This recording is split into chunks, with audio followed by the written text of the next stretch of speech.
Welcome to our Matchweek 3 preview.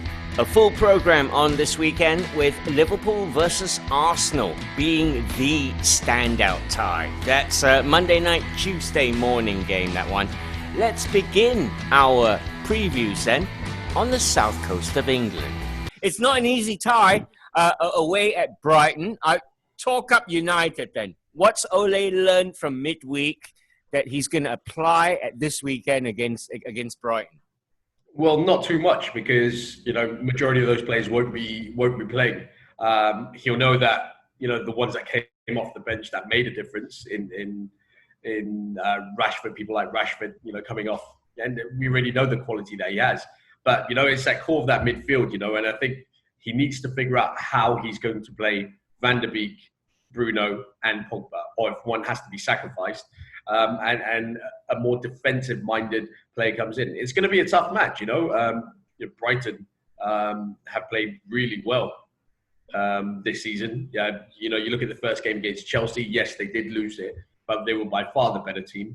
And then last weekend they got a very good victory against Newcastle. And it's going to be tough. The way Potter has organised his team, got them playing a certain way. United have to be at 100% to win this, and they're expected to win because 2 defeats, to start the season is unacceptable and won't be tolerated by the fans. I tell you what, United fans will be worried because they are in effect still in pre-season. Gogs, Brighton, as Craig mentioned this season, impressive. In midweek, I think Graham Potter made 10 changes. No, he made 11 changes from the 3-0 win over Newcastle. That's the strength and depth that this Brighton side have. And I want to highlight one player, Tariq Lamptey, that the right back they got from Chelsea. He's 20 soon, I believe. What a player. What a few performances he's put in, yeah? Yeah, but to touch on what Craig was saying, this is going to be a real test for Ole, actually, with Brighton and the form they've been showing out through the past 2 games. And to the fact that you just said they're still in pre-season mode. August doesn't well for the United side that's coming into this side. I mean, Potter reads his opponents really well tactically and sets out his team really well playing against them. You guys, especially United fans, need to really worry about this game. I mean, even more than the Palace game, if you ask me. Well, we know for a fact that Yves Bissouma won't be involved because he got a silly red card for that back flick kung fu style kick last weekend. So, but apart from that, Brighton look like the team to fear here, Bob. Yes, definitely. This is a real banana skin for United, I think. Potential banana skin. It's like another word. Banana skins. Yeah, another word about Lamptey. Chelsea let him go. He's on a permanent transfer, not a loan, because they had Reece James. Yeah. Now, we all know Reece James is a great prospect. I mean, no question about that.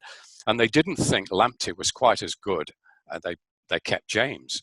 But the way Lamptey is playing, some people are wondering if Lamptey isn't actually better than James. He's quicker.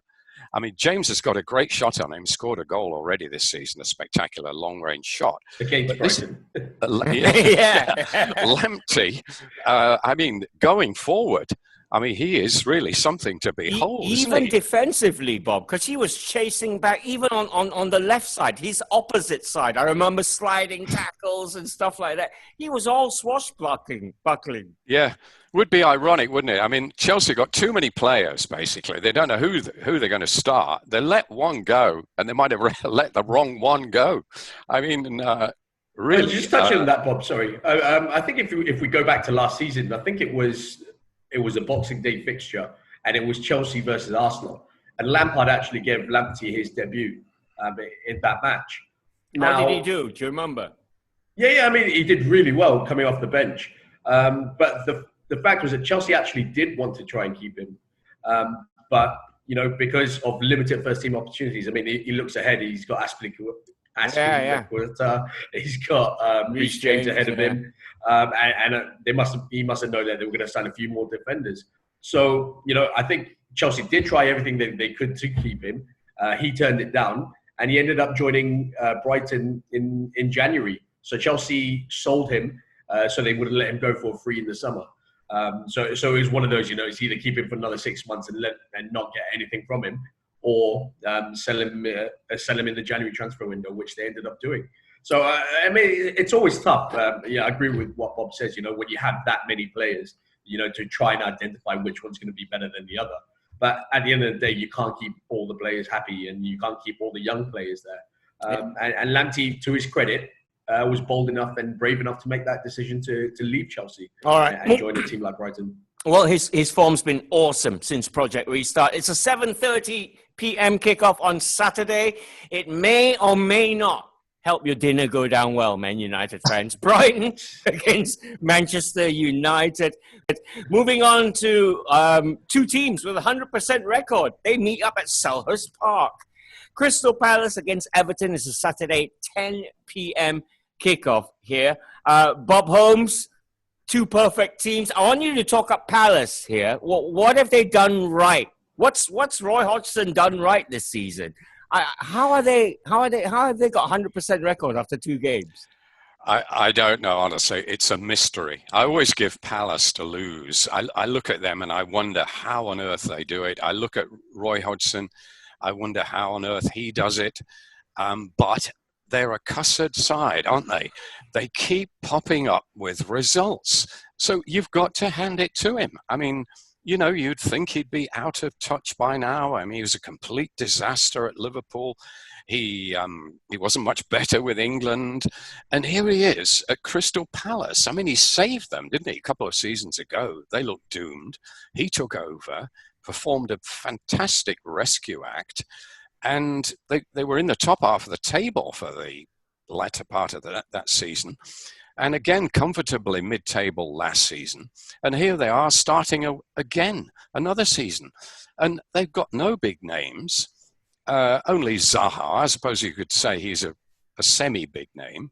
Again, another player that Manchester United had, but that's a well-documented story, what happened there. But he's carried them, I think. He's their biggest name. He's their best player.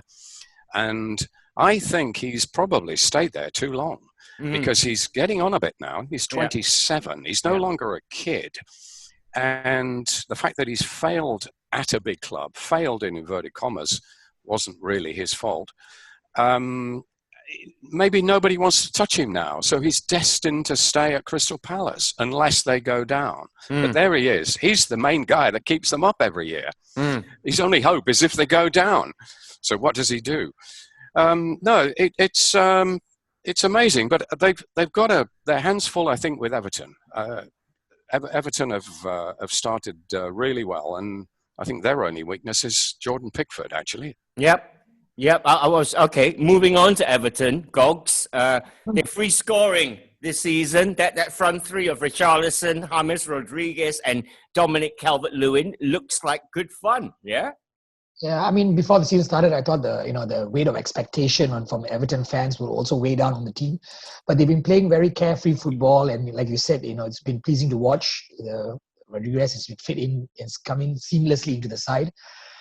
These guys are going to go strength to strength. The fact is, are they going to maintain this type of form throughout the season? And back to what Palace also saying, Palace always start well in the season. And Hodgson has them set up. They will go through until about January doing well, and then they'll start falling off the radar. So the teams that are playing Palace now generally will have the best Palace side of the season. Before, Palace always fall off the radar. Craig, do you reckon Everton this season can actually do something? I mean, when I say do something, I'm saying top 4. It's got to be their aim after the money spent. I think they're going to do it step by step. That they need to break into the top 6 first, and then then work their way up to the top 4. I think top 4 probably come a little bit too soon for them. But if they get European football, that's a big achievement. They get European football, a good run in the cup, maybe even win a cup. It'll be a very, very good season for Carlo Ancelotti and Everton. Like Gog said, there's a lot of expectation on them. They've spent a lot of money, not just this season, but over the years since Marishi came. Took over Everton. It's a lot of money that they spend without really any returns. So there's expectation there for Everton and Everton fans, especially when they just look across a road and they see, Liverpool like dominating English football or starting to anyway. So there will be envy looks, looking at the red half. But, it's something that they can aspire to, it should spur them on a little bit longer. But yeah, I think for Everton, no top 4, top 6. All right, brilliant stuff. Crystal Palace versus Everton. It's a 10 p.m. kickoff. Continuing our look at Matchweek 3 then. West Bromwich Albion against big money Chelsea. It's a Sunday, midnight kickoff. I want you to look at West Brom first, Craig Marias here.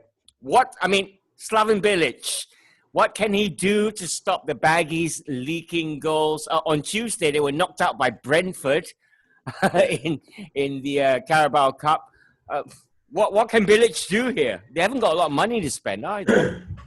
Yeah, I always thought, it would be tough for West Brom to have a good season and to stay in the Premier League. I really feel for them. I don't think they've really particularly invested well. They've basically just gone out and got the players that they had last season on loan. They've made them permanent deals. It's always a little bit of a worry when you don't have anyone right up there that can score you goals. The only big on a plus, regular basis. The only big plus is Branislav Ivanovic, who I understand they signed from Zenit. Still looks like a mean beep, doesn't he? But really, you're going out there and you're signing a 36-year-old to stabilise your defence. That really says it all, doesn't it? It really just shows that there's not much money available to Slaven.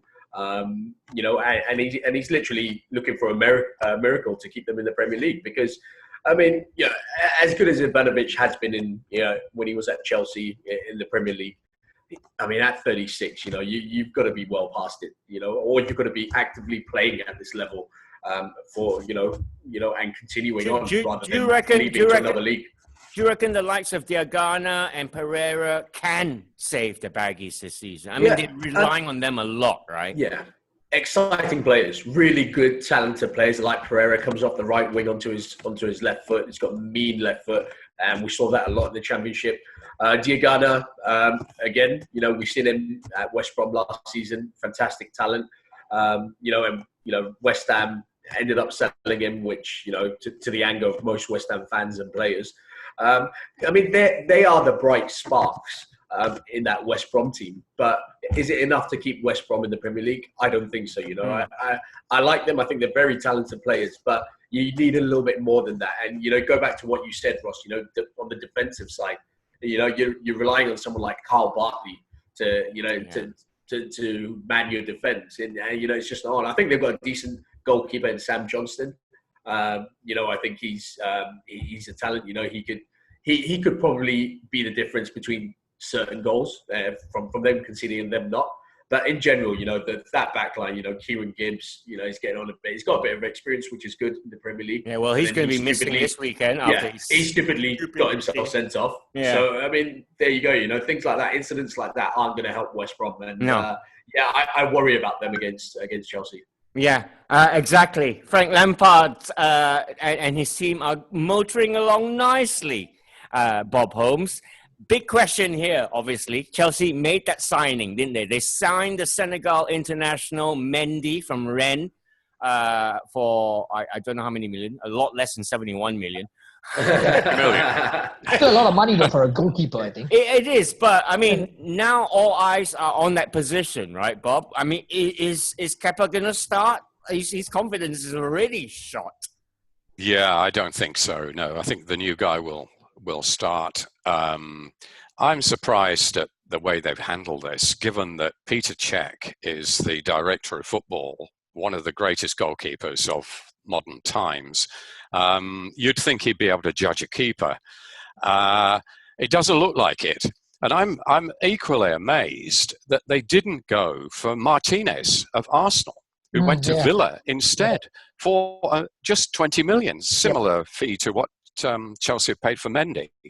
And he's been playing his socks off since Leno got injured. The penalty, didn't he? Yeah, he's been absolutely outstanding, better than Leno, I think. And they let him go, fair enough. He wants first team football. And I think Villa have got this absolute bargain there. And why Chelsea didn't go for him, I don't know, because it's not as if they don't trade players, is it? As David Lewis would agree. Yeah. And the news being Jorginho now, right? Yeah, they've been linked with him. Yeah. So to let Martinez leave, I'm sure he preferred to stay in London. He's been living there for 10 years. I think they missed out there. This guy, his stats look good compared to Kepa, but whose don't? And they don't compare with the top keepers. They're nowhere near any stats, save ratio, whatever. They don't compare with the top keepers, Alisson and Edison and the like. And so they've basically gone for a second-rate keeper. And, you don't solve your goalkeeping problem. Okay, you might improve the situation a little. But if you've got a second-rate keeper, with all the money Chelsea have had, all the money they've spent on outfield players, and they settle on somebody like this, I mean, he may prove me wrong. He may be a gem there that they've only just discovered. But his stats don't bear that out. They don't suggest that. So I don't know quite what is going on there. I mean, they've got all this surfeit of forwards. There's a shortage of defenders, and now they bought a second-rate keeper.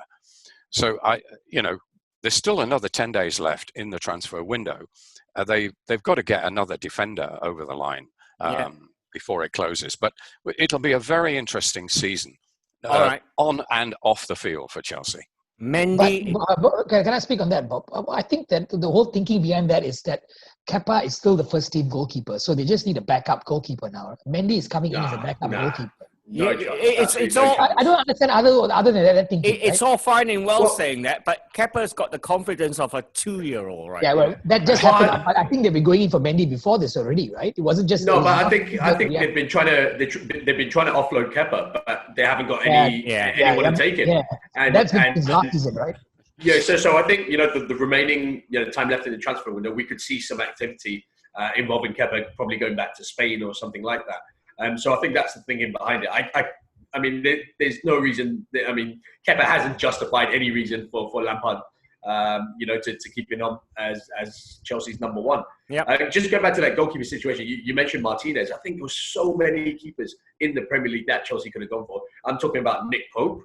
I mean, after the last couple of seasons he's had, talk about Kasper Schmeichel. I mean, these are proven Premier League players, and yes, they might be only short term for the next 3-4 years, but that's what you need. It's just a little bit of stability, just someone who's experienced, who's played there. I don't even know if Mendy can speak the language, because now the worry is that he's coming in. Thiago Silva doesn't seem like he can speak English, judging by his press conference. Mendy, I'm not too sure either if he can speak it. And you've got 3 of the back 5, your 4 defenders and your goalkeeper, being new in that Chelsea backline. It's always a worry. It's always a bit of a worry. So, we got to give the guy a chance to prove himself, I'm sure. Yeah. We'll come back and revisit it. We could well see Willy Caballero in between the sticks for Chelsea in this one. Hakim Ziyech is yet to make his debut for Chelsea. Christian Pulisic remains doubtful with an injury. For West Brom, Kieran Gibbs will definitely be missing, suspended for the red card last week against Everton. So Connor Townsend will probably come in and replace him. Hal Robson-Kanu was a 2-goal hero. I say 2-goal hero for West Brom in midweek in the Carabao Cup. Apart from that, they haven't got a lot else going for them. midnight kickoff, that one. West Brom against Chelsea.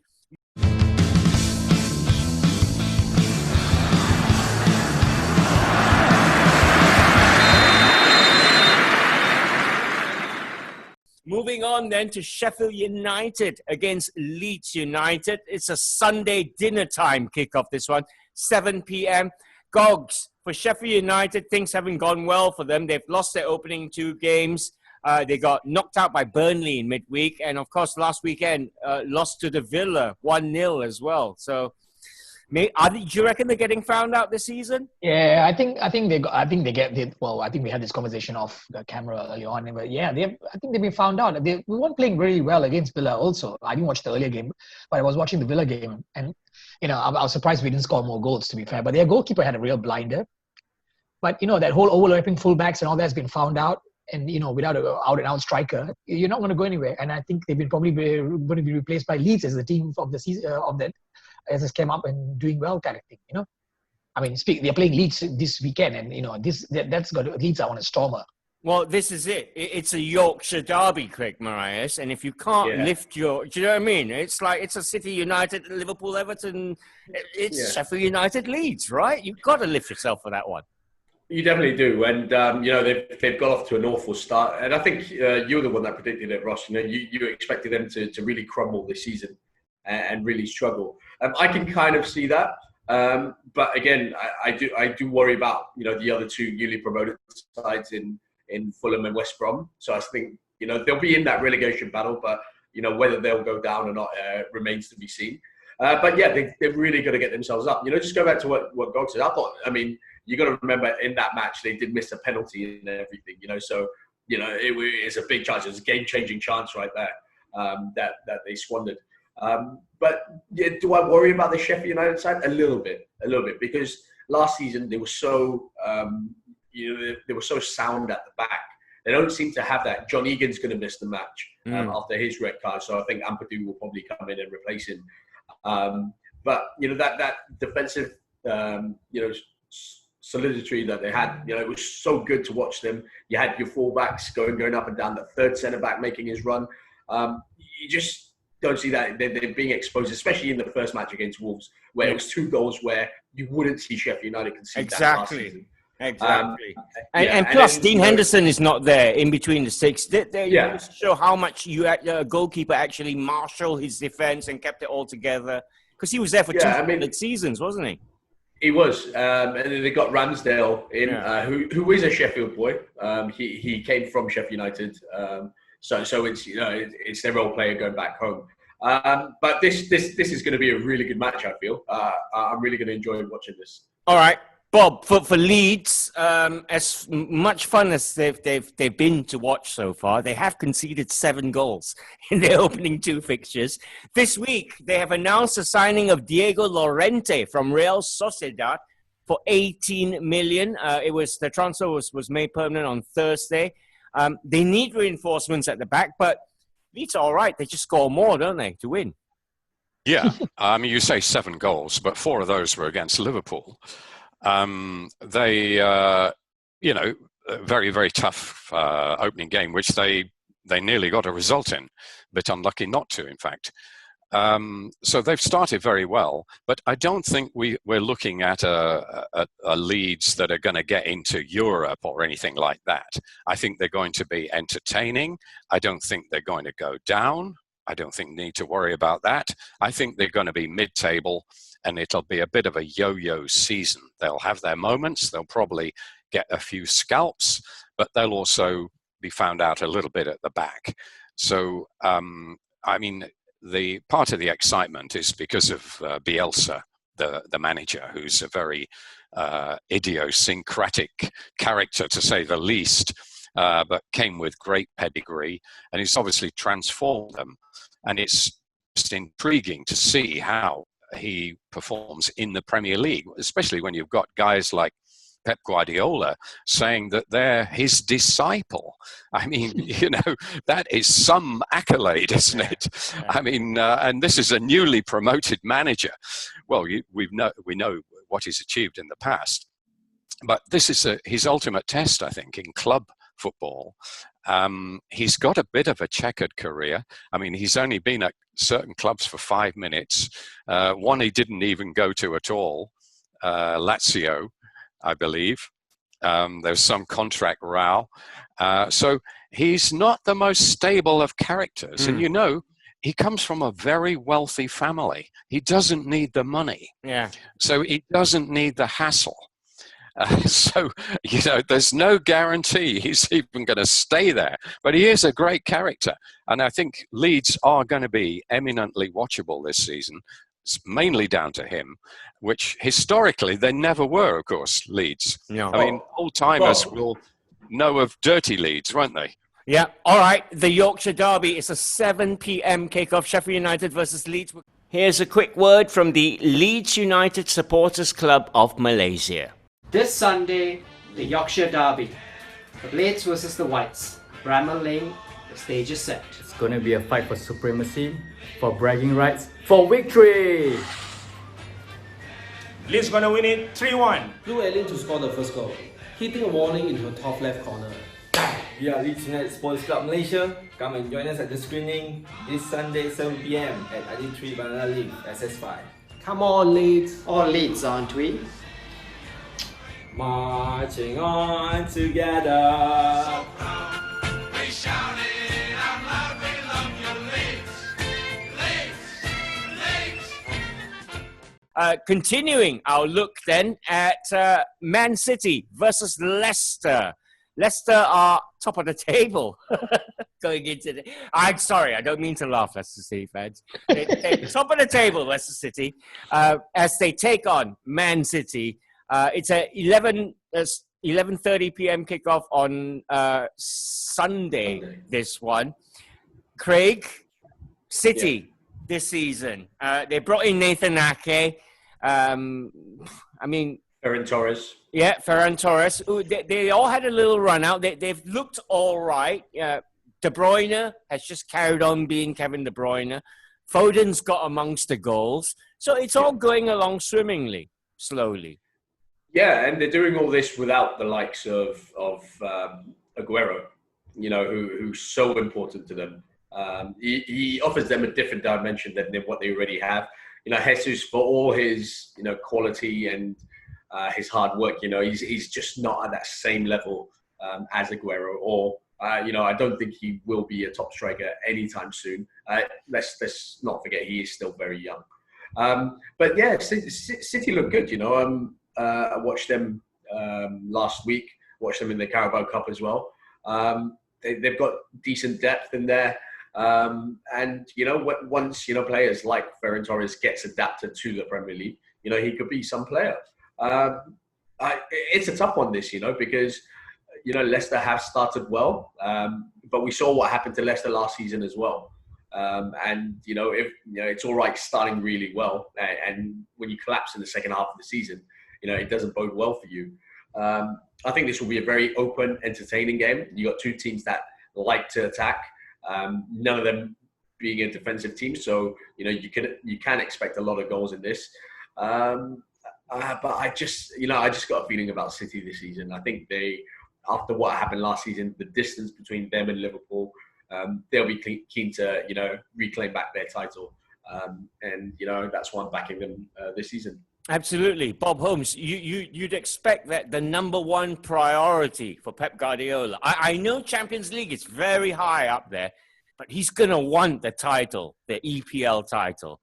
Do you reckon that they got enough in their squad, or they still need to add before the window shuts? I think they still need to add a defender. I mean, look at who played in midweek. John Stones. I mean, he looks yesterday's man, doesn't he? He looks finished in terms of confidence. And alongside him, they had Nathan Ake, who was actually bought as a reserve, a backup central defender. They were hoping to get Koulibaly or somebody of that ilk. They still might, but the transfer is proving difficult to get over the line. They need a commanding central defender to play with Laporte, who's injured again. I say again because he's their outstanding central defender without question, but he does seem to be a little bit injury prone. And there's another worry. If he's going to be injured half his time, then City are going to miss another central defender if they don't get somebody in the next few days. So that's their priority. Scoring goals, well, Phil Foden can't stop scoring, can he? On and off the pitch. But seriously, I mean, he is popping them in, isn't he? You know, he was On regarded and off as the pitch. as a number 10. I think most listeners are aware of what we're talking about there. But he actually does score. He's one of the leading goal scorers. Goal and assist last night as well. Yeah.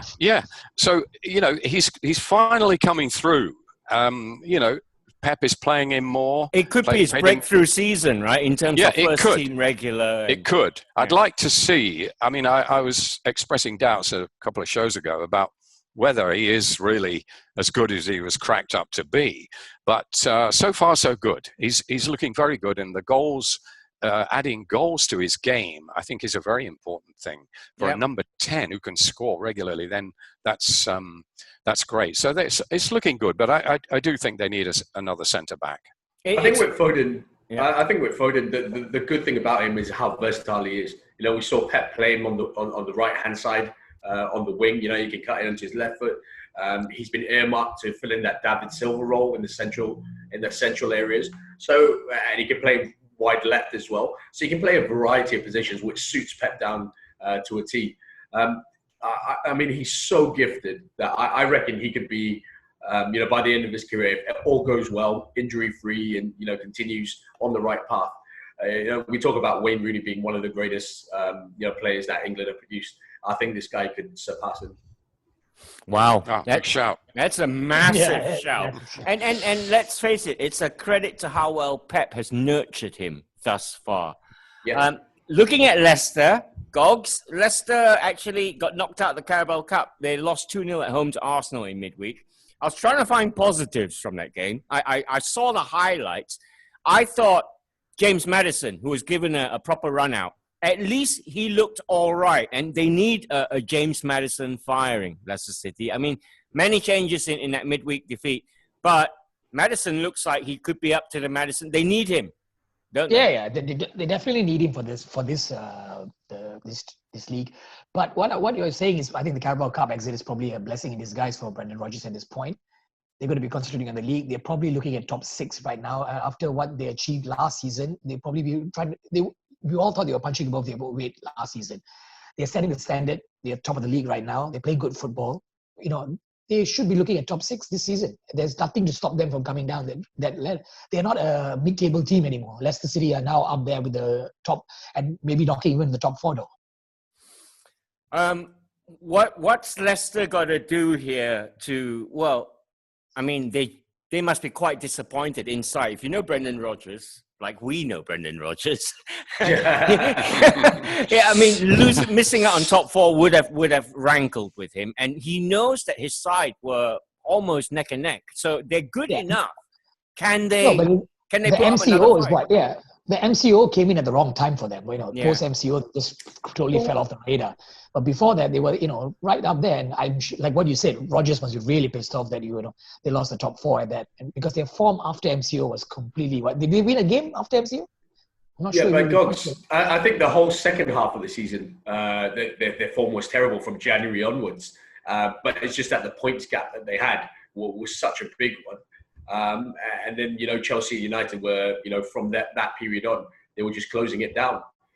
So while they were sat in third, you know, they were dropping a lot of points from January onwards, if I'm not mistaken. And then they obviously got overtaken in that NCO period. I mean, what did Leicester have to do to kind of compete with the big boys and, you know, stay that top 6? Do they need to buy? Well, they need to keep their best players. That's what they need to do. I mean, it's not going to help. Firstly, they need to keep their big players. Yeah, it's not going to help if every season, you know, one season it's Maguire that's going.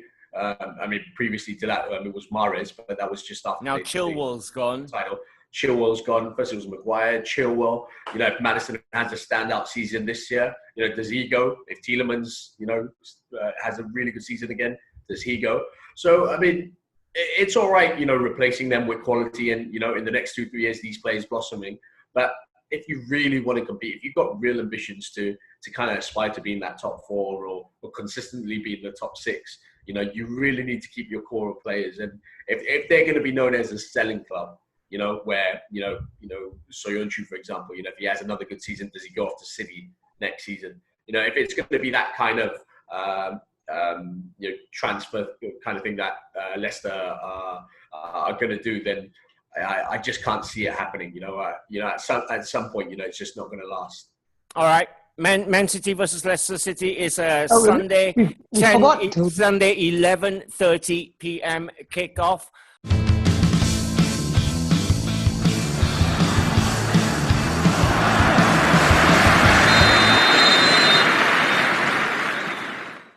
Fulham versus Aston Villa then is a Tuesday 12:45 a.m. kickoff. We've got a resident Villa fan here in Gogolin. So what's gone right for Aston Villa this season? I'm looking at the form. 2 wins in the Carabao Cup. Started with a win. Last season you ended with a win as well. So it's all greens. It's all looking good, Gogs. Yeah, for a while now. But what's been started well is we've bought well. We didn't go out and buy the whole shop like last season. We're looking at what players we need to win. Really signing the contract was a big fillip for us. And we've gone out, we've bought, like I said, Martinez earlier on. And that was a key position we were looking at. And a striker, Ollie Watkins. That was what we wanted. A proven striker. He's still not proven yet, but he's out there, he's bagging the goals for us. And Traore just came on and he scored on the Carabao Cup on his debut, a brilliant side foot volley into the net. So, things are looking good. The players that we've bought look, inspire confidence in the team. And Grealish signing that contract again is setting down a statement saying that, I believe in what Dino is doing and Dean Smith is doing and all that. So that, I think, is instilled confidence. I watched the game against Sheffield United the other day. We started out a bit pensively, but, Watkins giving us is going to give defenders problems all day. And for Edgar to get the red card, I mean, it was a bit harsh if you ask me. But I understand why he did it. And his pace is going to be troubling. And, we still have Keenan Davis for pace also. So things are looking good. We got Fulham. It's a good test of our credentials to see playing against Fulham this early. Not playing any of the big clubs yet. So it's looking good for Villa at the moment. All right. Do you reckon they'll be all right this season, Craig? Villa? Yeah, I actually do. I think the major difference from last season to now is that defensively they look a lot tighter. It's harder to break them down. I don't think they'll concede as many goals as they did last season. And like Gog said, I think the goalkeeper issue was a big one. But even if we look post MCO, defensively they looked a lot tighter, and they needed to stay up. And I think they've taken that into this season. John Terry, I'm sure, would have had a lot of input into that defense and the way they've set up and the way they're structured. So yeah, I think Villa will be fine. I think like what Gog said, Watkins has got off to a really good start at Villa. Added, if Traore comes in and bangs in a few goals, they don't have to rely on your Wesleys and your Samatas, who I think have still failed to kind of hit the heights required. Samata's gone on loan to Fenerbahce. Oh, is he? Oh, okay, fair enough. Okay, for Fulham, Bob, they haven't started well in the Premier League. Scott Parker he would have earmarked this one, home against Aston Villa. This is where we start getting points. Yeah. Although he probably didn't bargain for Villa buying so well and Grealish signing and Martinez coming in and all that, did he? He probably thought the moment they qualified and won the playoff final to get into the Premier League, he probably thought, right, the teams that narrowly escaped relegation the previous season are going to be the ones we target, and Villa being one of them. But Villa are transformed by, I think, the superb buying, very good judgment of players there, and an excellent manager in Dean Smith. Whereas Fulham, they've got an excellent manager, I think, in Scott Parker, but they haven't bought anybody, or anybody we've ever heard of anyway. And I think they're going to struggle. They came good at the end of the last season. They played some attractive football, beat Brentford in the final. It was a London derby. It had that sort of derby feel to it. And they were a little bit fortunate. They came up. They weren't always in the top 6 last season. They sort of came out, not exactly out of nowhere, but they didn't really look like a Premier League club. I think that's what I'm getting at. Yeah. Whereas with the strengthening that Villa have done, I think they are definitely a mid-table Premier League club now. All right, Fulham Villa then is a Tuesday, 12:45 a.m. kickoff. Liverpool versus Arsenal. It's a Tuesday, 3 a.m. kickoff. Craig Marias, it is an absolute corker, this one. Both sides won their opening 2 games. They score a lot. They concede a few as well. It's going to have goals, this game, isn't it? Yeah, definitely. It's definitely one that's worth staying up for or waking up for. I think the Liverpool-Arsenal matches, have always kind of provided some form of entertainment, whether it's a thrashing, whether it's a close encounter. But one thing that there's always been is goals. I like Arsenal under Arteta. I really do. I think, I keep on harping on about it, but they have an identity about them. Each player knows, what they're meant to do. They're starting to build a good squad as well. And players look happy. They just want to play under Arteta. They look like they want to be there now, especially with someone like Aubameyang signing a new contract.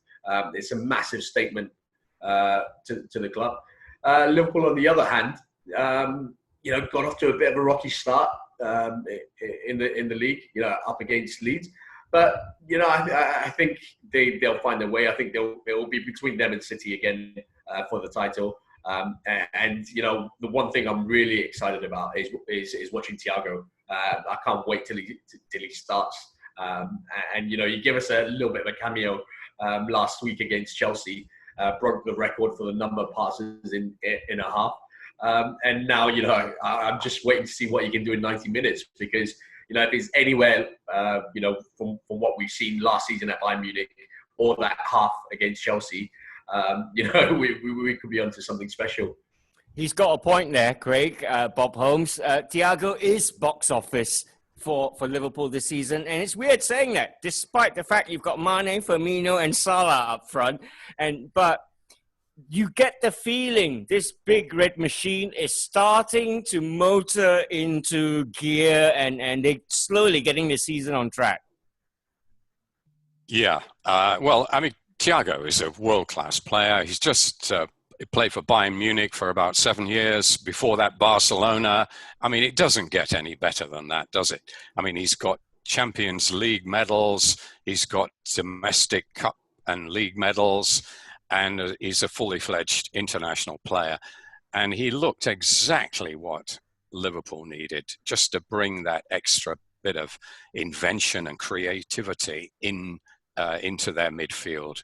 And on top of that, of course, they go out and spend even more on Diogo Jota. That was a bonus. No one really saw that coming. No one saw that. I think he may have poor man's Timo Werner in that he's very quick and he can play in any position up front.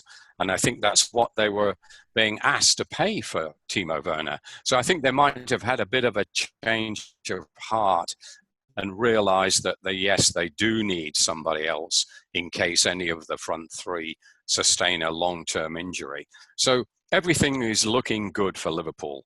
And although they did concede a few against Leeds, I still think that they're motoring along very nicely.